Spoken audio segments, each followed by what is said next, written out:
Tom Steinberg didn't remember the drive to the Interfaith Center, only the panic. He'd killed people before, some for Jabba. He'd set off bombs, maimed people, ruined lives, but his targets were usually those in the game. Jabba was talking about civilians.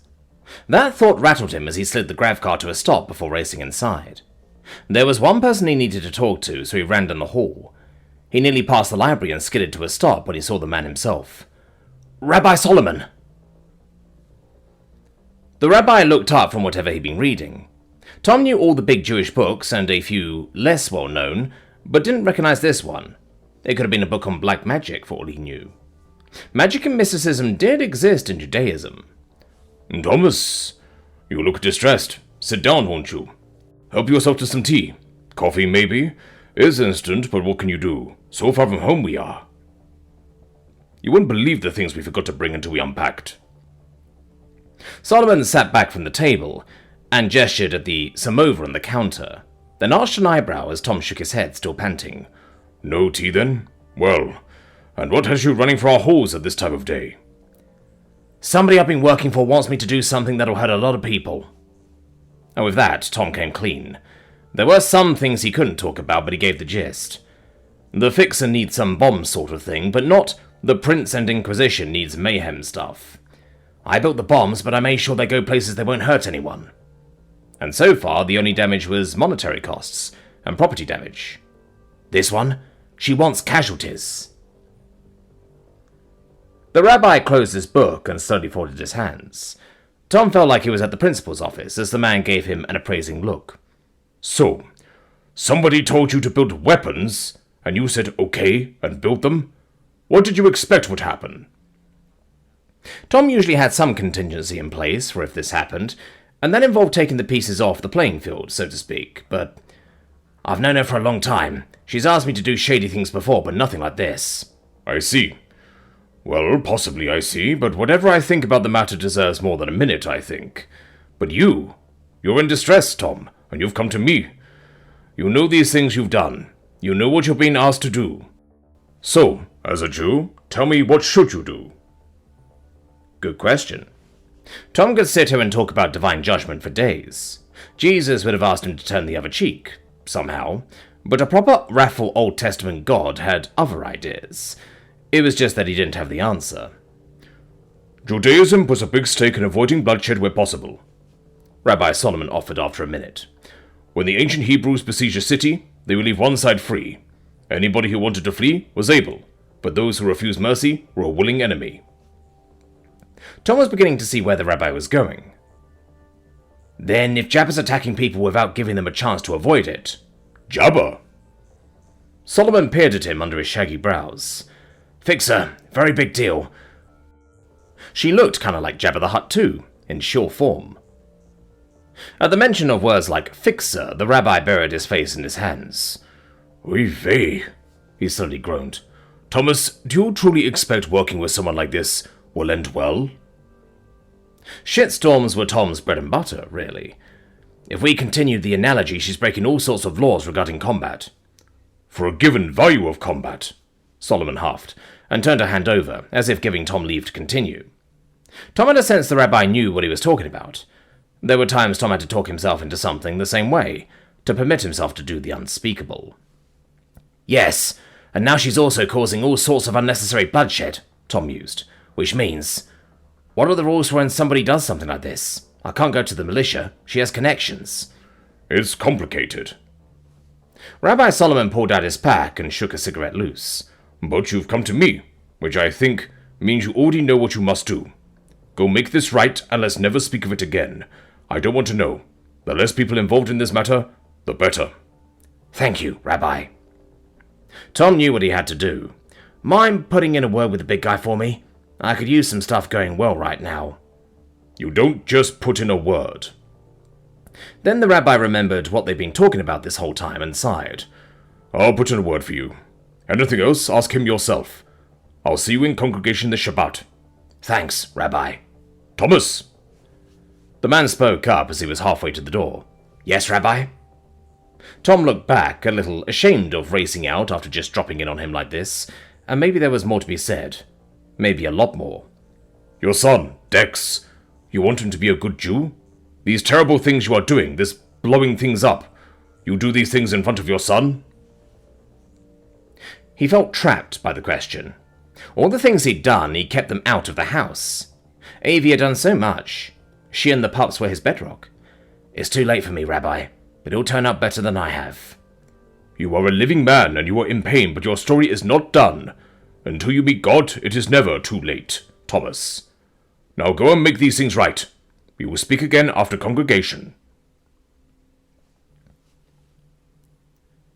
The second son of the Grand Duchess of Vasconia, Alantel Enrico Zibri Zuleiman, the 19th de Vasconia, stepped from the cab, brushed off his jacket, and looked the establishment over.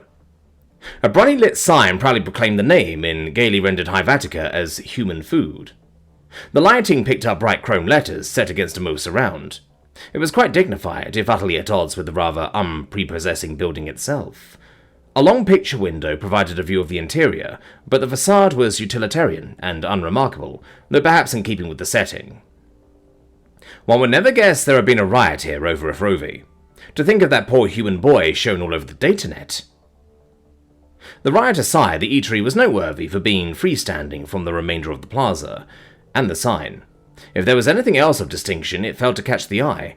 The figures were huddled near the door, bundled much as he against the winter chill, though not, it seemed, with his sartorial elegance. Another young man was just inside, packed in with a dozen other women, and looking about anxiously. An unenviable state of affairs, to be sure, though it betrayed a problem far more pressing. A line. People were expected to wait in lines. Moreover, he would be expected to wait in line, and that was unthinkable. It had been the purest happenstance that he checked in on friend Andy by asking after his progress regarding more chocolate, and his plans for the dance, and his plans for the movie this evening, and if there would be chocolate. Then there was the call inquiring after his work on the collection, as it had put him in such distemper the day before. Honestly, it was perfectly reasonable to check on his gentleman, though what was not at all reasonable was Andre's plan to leave for lunch, with Deshin, as her idea. During the season, stepping out with a woman not a once habitue was an invitation to scandal, yet Andre seemed positively cavalier, making his goodbyes as they would be leaving presently. Thank you, and talk to you later. And then he stopped answering his omnipad, after only 9 calls. Cousin Kalira was up to something, using her feminine wiles to peel away his reserve, to batter down his defences with her cosmopolitan guile, and leave him helpless as she assaulted his demure and... well, it was friend Andy. Demure was certainly not in his nature, yet he was a work in progress, and so very promising. For a gentleman in waiting, even the barest presence of mind was required to know they reflected on their gentleman. Yet this would be a disaster. Given as he was to flouting the rules of society, his personal charm and exotic nature beguiled women back home, leaving him with simply scads of suitors and dozen more waiting for the barest encouragement. That looked good upon Andre, and his future was a bright vista of happy possibilities. All of which reflected upon a patron, of course, and Alantar felt his prospects had risen commensurately. While not his mother's first son, had he not distinguished himself by choosing his associates with distinction? His star was rising, and there had been delicate inquiries of the most sensitive nature, asking after his sentiments. But, should Andy fall under Kalira's spell, any sensible lady would withdraw her suit, rather than compete with a princess of House Tessu. Suitors would disappear without a trace, and worse, woe without end, there was no way Kalira could seriously entertain a human as her first husband. No, it could not be done, and she would most certainly know it. Andy would be dashed upon the rocks of polite society, a royal plaything, a dalliance, and that would also reflect upon himself, for not keeping Andy from such an absurdity. Oh, the disgrace of it all. Not that anyone but the Empress could say no to Kalira. Not that anyone who knew would care. Although, in truth, Cousin Kalira was not rumoured to behave like Cousin Camordry, goddess rest her soul. It was, he decided, most unjust, much like the line, but even so, girls would be girls. A man simply has to guard himself at every turn. True, he was not used to waiting. Even the most opulent halls of gustatory delight were at his beck and call. But that was certainly not the issue. Waiting one's turn was a mark of courtesy, and befitted a gentleman, regardless of place or station. It was simply that he did not have the time. As a lavish expense, he caught an air cab to race to the city, yet he'd had to wait for it to arrive, all while friend Dandy and cousin Kalira rode to their destination, as if sped on by Drebner herself. Surely he had only minutes to gain entry. The thought of being caught when they arrived would be an unforgivable faux pas. And he would have questions. That would be awkward. Kalira would have questions. That would be worse.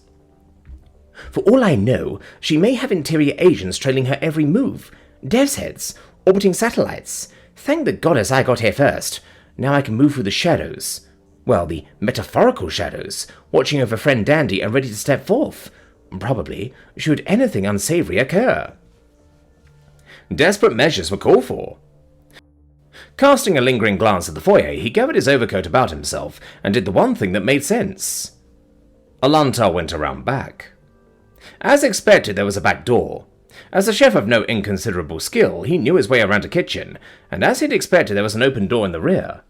The inferno of the ovens filtered into the cold as denizens of the bistro scurried about. It was, in itself, a scene so ordinary that Alantar lost himself in admiration. Actual flame rose from some cooking surfaces, casting a flickering aspect to every gleaming surface, but rather than some dismal Stygian morass of slovenly serfs he expected, he was, in fact, rather surprised. The kitchen, filled with the shouts and cries of its staff, looked surprisingly well appointed. Even more, there in the centre, casting his will over his domain, stood a figure, nay, a stature, that was so very nearly palpable, Alantar paused for breath. While not Vascon in style, the man's clothing was spectacular. So daring, so bold. Padded shoulders highlighted the elderly gentleman's presence. A playful lace turtleneck of magnificent teal was resplendent beneath a cropped jacket of rich burgundy, bedecked with silver buttons. Clearly, human food was no mere eatery. So swept away was he that he barely had time to blush, as the figure caught his eye and bore down upon him as swiftly as a hell's harpoon. "You! Yes, young man, you!" The figure was upon him in an instant, and Alantar was taken anew. Somehow, despite the heat, the man's coiffure was perfect. A stunning achievement. Even father's hair was known to wilt, at least a bit, after an afternoon cooking at the club. Me? The gentleman drew himself up. Do I look as if I'm speaking to anyone else but you? No. Foot! Can't you see I am creating? Now have you come about the job or not? A world of possibilities opened before Alantar, even as the others closed. Surely friend Dandy would be at the entry any moment, and he who was to spy on his friend. A sleuth straight out of one of Andy's movies. A veritable Asian provocateur against the will of Her Imperial Highness, the Princess.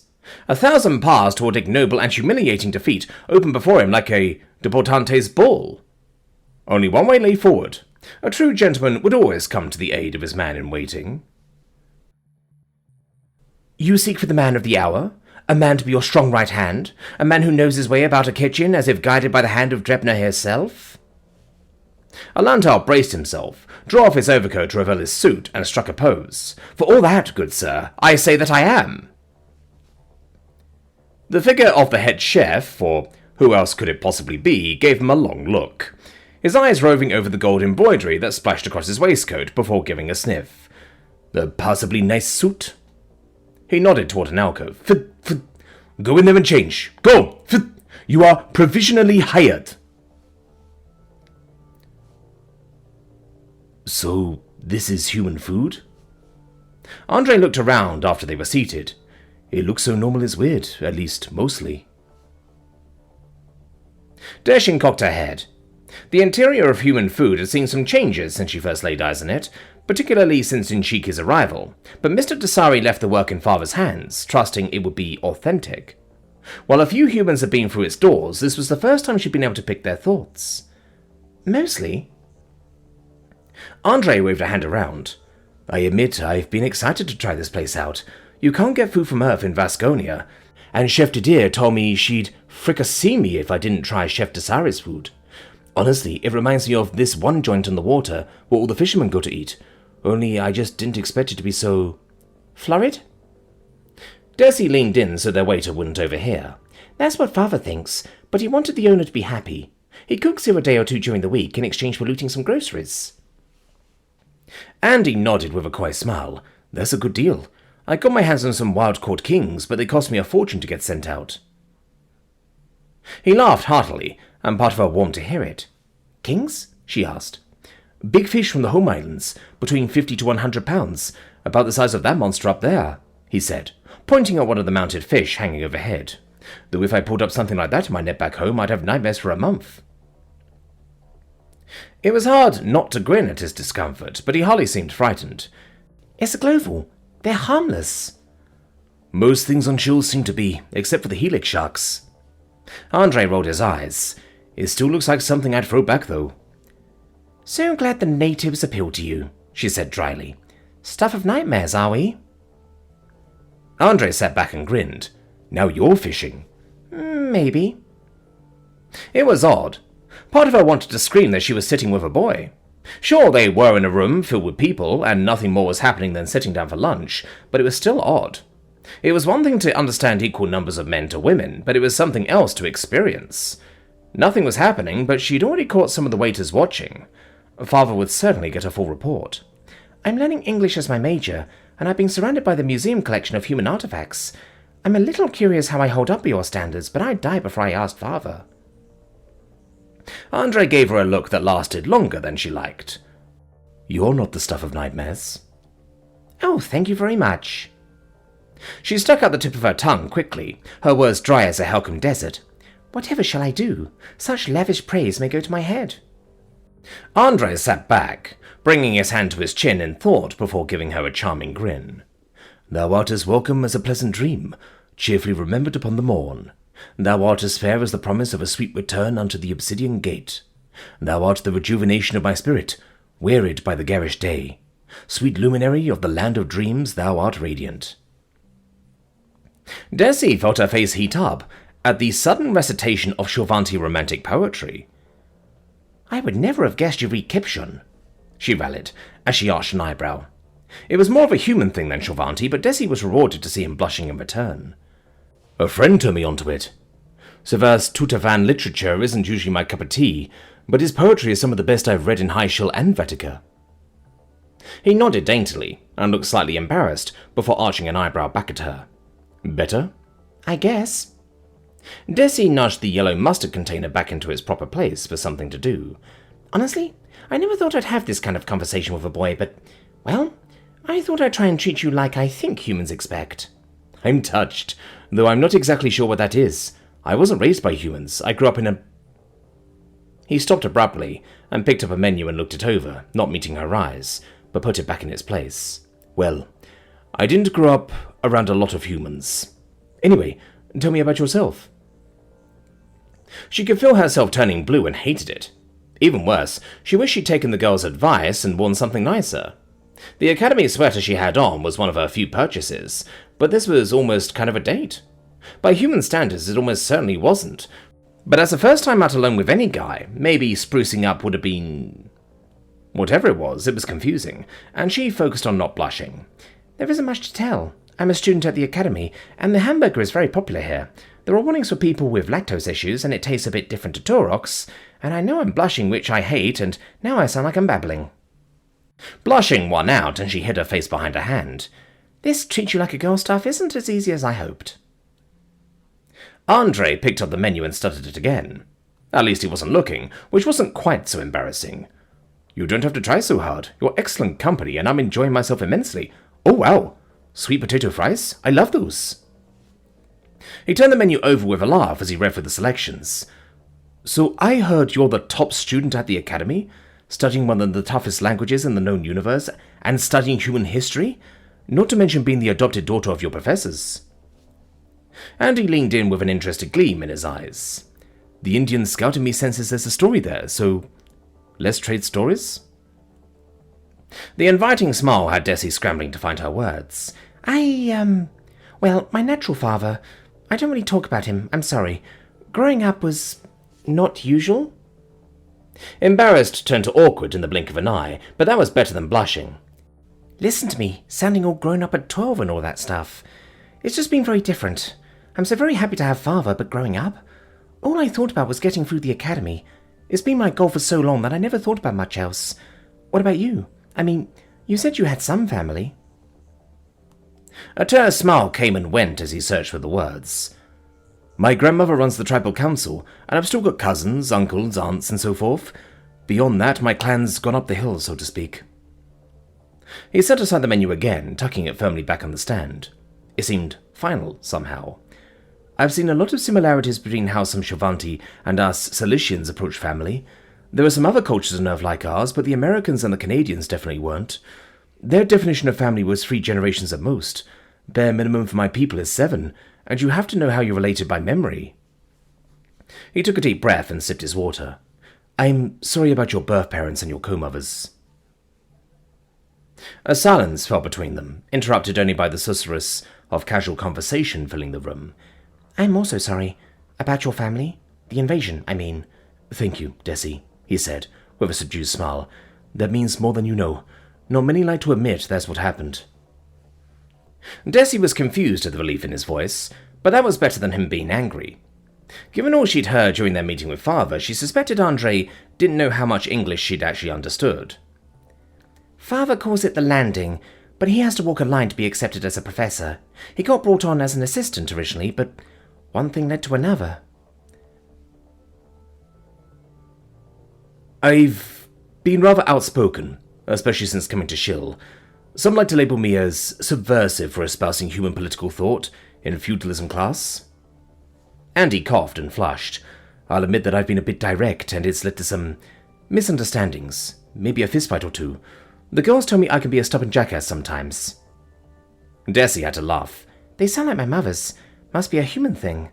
Maybe, he said, imitating her from earlier, but he smiled while he did it. Do you mind if I ask about your father and Tejal? Memories gather like storm clouds, but it seemed important to him to hear. She suppressed the shudder inside. He saved my life. Me and some of the other girls you met when the Admiral started shooting. After that, we didn't have any weapons to fight, and he pushed us into the back room. I think we probably would have come out fighting, but it happened so fast. When we did, Father was there on the floor. He used a katana from the Japan display. Her head was over by the leku fish, and we didn't know if he was going to live. He's a good man, your father. Andre nodded, though he was looking at the table. I regret the assumptions I made about him yesterday. I believe I owe him an apology. The statement took her by surprise. What for, you mean? Oh, no. I've seen Father mad, and trust me, you didn't get close. I do think he's thankful we told him. He's been trying to pull together a travelling exhibit and meant what he said. A travelling exhibit? It makes sense. Andre made a face like he was chewing it over. More people will see it than the one here at the Academy. It's definitely going to be a mixed message, she replied. It had to be the understatement of the year. He's trying very hard to paint a positive image of humanity and wants people to be receptive to the message. I respect that. I even empathize, trying to talk out our differences to convince the powers that be that we aren't just stereotypes. Instead of just continuing to trade laser fire is what led me to be here. I guess I'm just a bit more confrontational than your dad is. He nodded glumly before perking up. Ready to order? I'm supposed to ask you that. She waved at their waiter, who'd been busy with other tables while trying not to look at them too often. So, here we are. 2 people with pasts we don't like talking about. Maybe that's the whole problem. After an awkward exchange of who goes first, Andre waited till she ordered before giving his own. She tried to ignore the glance the waiter gave her. Not sure I follow. What's the whole problem? Talking. Communication. Secrets and agendas. She waved her hand around the room. Imagine even half the people here have something they don't want to talk about, but we're all here going about our business and making our plans as if everything was normal. Is it any wonder when things go wrong? Sounds like a typical meeting in the tribal council, but then that's why my people have speakers and healers. Andre bit his lip. My dad made these videos when he was deployed to Iraq. One of the things he said in those videos was, poor communication kills. So many times people just react without taking a moment to think. Take the invasion, for instance. The Imperial government tells everyone that they liberated us, but from what? I've never been able to get a straight answer that makes any sense. The closest I can figure while being charitable is that your people legitimately believe humans are better off under the Empress. Personally, if I could go back in time, I wish the Imperium would have just talked to us instead of shooting first. If they had, I might still be here as a student, but with my older brother and a few of my first cousins to share it with. Andy heaved a heavy sigh and shook his head sadly. On the other hand, the alternative of being attacked by cave-dwelling space slavers doesn't sound any better. Well, I have my own thoughts, but the consortium? Desi shook her head. The Nicra are supposed to be the best businesswomen in the galaxy, but I wouldn't enjoy always being worried who I was in debt to. When they take over a world, they actually charge the locals for the costs. The saving just to look like she belonged to the Academy and keep a pitiful amount of credits, years of scrimping even before she'd faked her way in, haunted her for a moment. I don't want to think about being owned that way. Do you? Andy looked like he was going to say something, but stopped himself, becoming pensive. Well, yes. I agree that eking out a living while exploitative women take every advantage would breed resentment and resistance. Defiance flared in his voice. Sadly, my people are no strangers to that kind of treatment. We survived it once and will continue to with the help of God and our spirits. I mean, the Viders are proof we can find common ground and start working together. Andy leaned back and let out a soft laugh. Deeps, the climate stabilization was nice, but now they're working with indigenous communities around Earth to restore the ecology. That was probably the best experience I've had of getting shot at and arrested. I'm sorry, what? Desi squawked. Oh yeah, the Viders are wonderful. Made the Cambrians let me go, gave me a job, and ultimately a place to stay when I got sent on this spirit quest of mine. They also started giving us our fisheries back. It was really starting to turn things around for the clans. Oh, speaking of Citri and her family, your sister Zintz? How do you say it? Zinchiki, she supplied. The S got sibilant when it was said correctly. She's a Pesrin, but her family warband left the Alliance. She was born on their ship. A warband? And born in space? That sounds neat, but I don't think I'd like growing up without nature around me, or being able to go sailing on water with actual sails instead of thrusters. Andre stared into the distance, thoughtfully. So, what's she like? I mean, Citri's been going on about how nice it is to have a friend who likes to compete. She's also wondering if... Shiki likes her.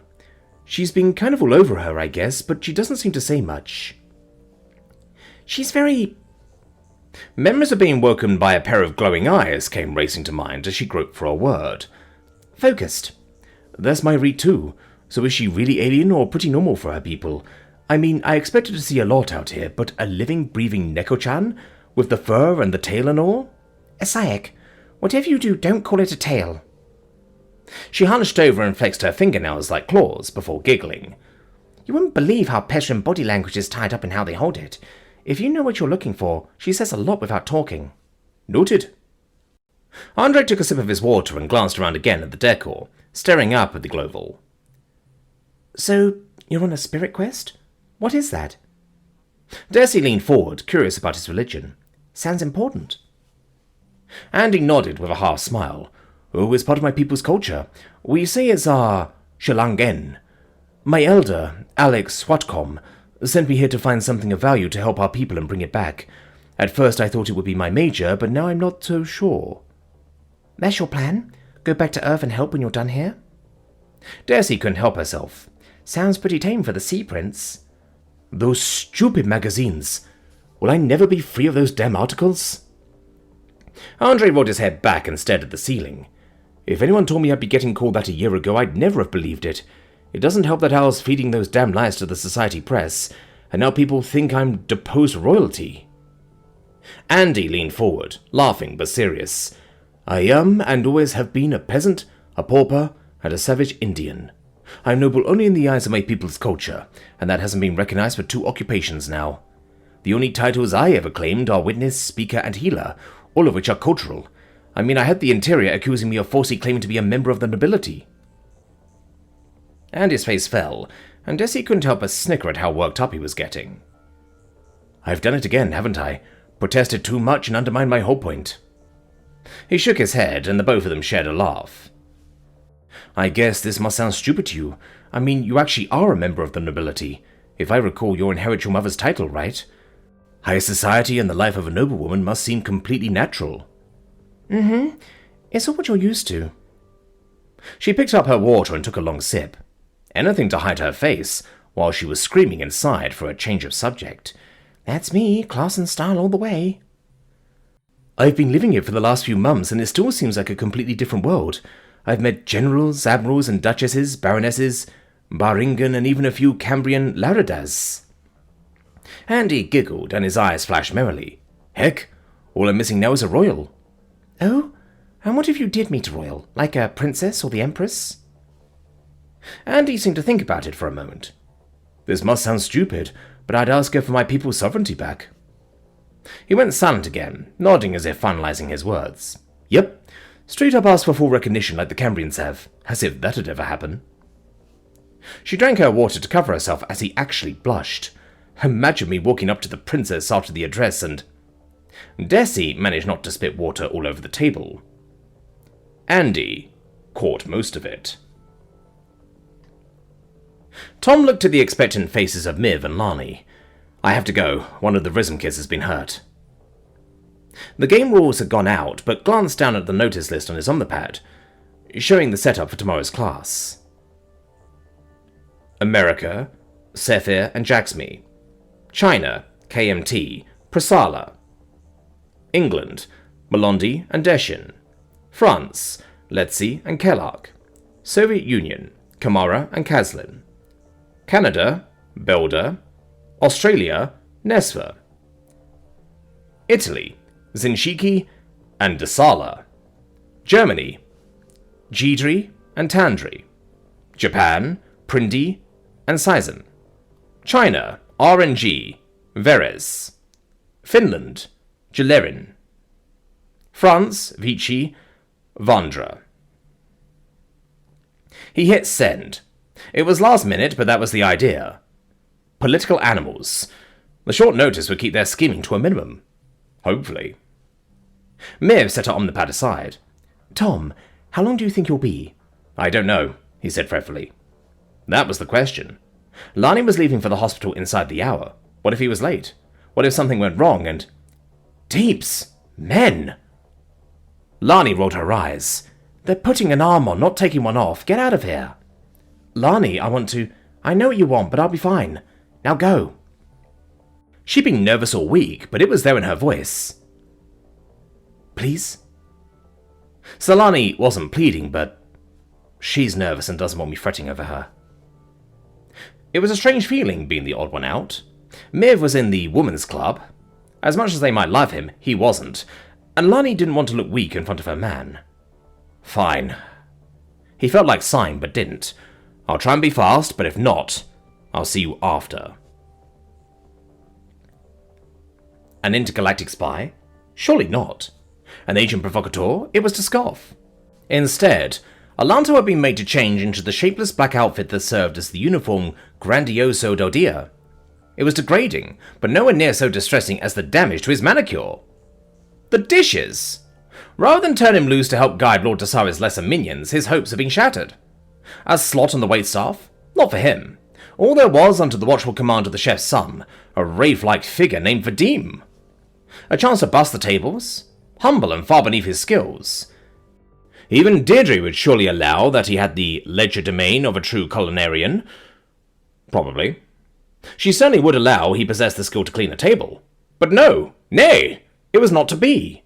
A perfect avenue to move about inconspicuously and watch friend Andy was denied him. Alantel fortified himself against the adversity of his situation, but all was not lost.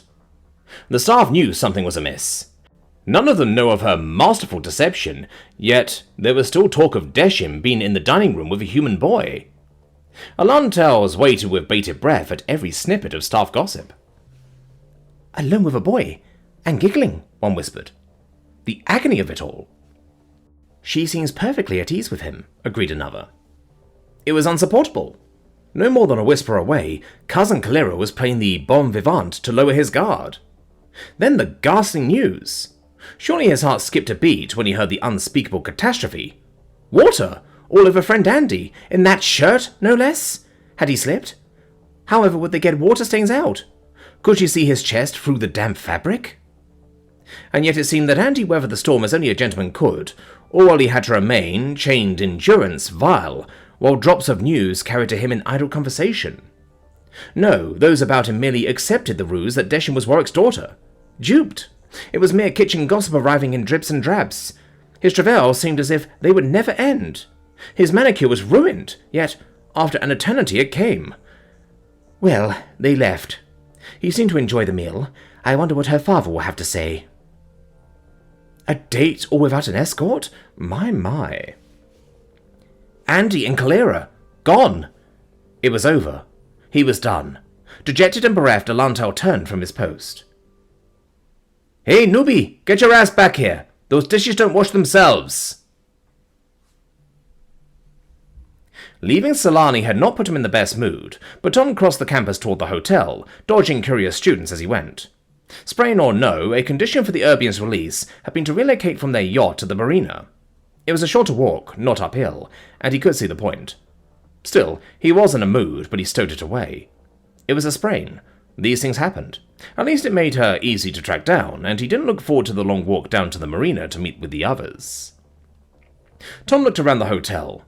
For 2 weeks during the Afrovi holiday, the place had been his makeshift home, and now it was filled with parents as the last students were dropped off for the start of term. A few watched him anxiously as he heard the whispers. The human professor. Still, Professor was there, not just the human. Not taken for granted like a Helcom or a Kiri would be, but it was still a title. Respect. For Shivanti, the one went with the other, at least enough for comfort. Far better than that savage. And for my next trick, I'm going to teach your daughters about nuclear war and genocide. It was a war game, but it wasn't a game. Nothing had been a game since he learned who Malondi was. Not since Tejo opened fire. He put his Aya in a box and made his way through the lobby. There was a roaring fire by one of the lobbies, and he found her in the far corner. Well, her chair was facing away from the door, but the years gave it away. I'm not going to get used to that in a hurry. The Urbian looked like an ordinary human girl. A very stacked, red-headed human girl, except for the rabbit ears and tail. After a quick look at the species breakdown on the Traveller's Guide, Tom had to admit it was uncanny. Saying the guide wasn't big on scientific trivia like species genetics was an understatement, but the fact remains they looked like Hefner bunnies down to the last detail. Professional, social, and dressed like normal people, but you had to wonder. With no ears on the side of their heads, what do they look like with short hair? It was just one of those questions that wouldn't be answered right now. He cleared his throat as he stepped near to announce himself. Good morning, Miss Vida.